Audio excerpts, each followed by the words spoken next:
Ils pourront le dire. Ils auront vu Honfleur, comme 3 500 000 personnes chaque année. C'est la 6e destination touristique de France. Une affaire qui tourne. Dans sa boutique, sur le vieux bassin, François Louchet ne s'en plaint pas du tout. C'est son gagne-pain. Il est employé ici.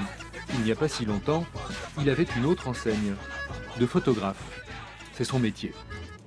Je sais pas, vous le vendez aussi parce qu'il n'y a, pas de couleur là.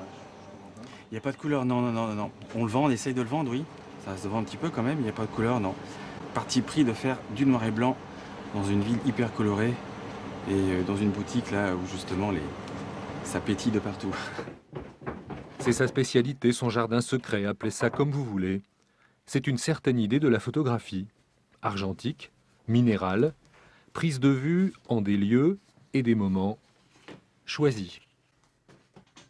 Toutes ces photos là, elles ont été faites en octobre, novembre, si possible après la pluie pour que les pavés aient un petit peu de matière au contre-jour.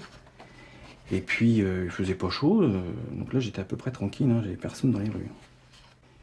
Et puis si on veut vraiment voir l'architecture d'une ville comme Honfleur, on ne peut pas la voir dans un groupe de touristes en bus, ils sont là rapidement, je sais pas ce qu'ils voient les gens.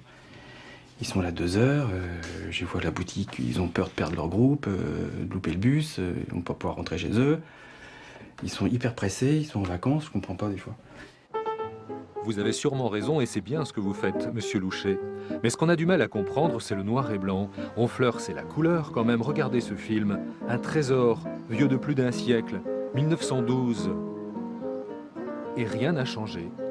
Si, bien sûr, les artisans, les échoppes, les petits troquets, tout le commerce domestique a disparu, radicalement. C'est vrai, il n'y a plus que des restaurants à terrasse, des boîtes à souvenirs, des marchands du temple. Moi je m'y reconnais pas là en fait ici, hein. C'est clair.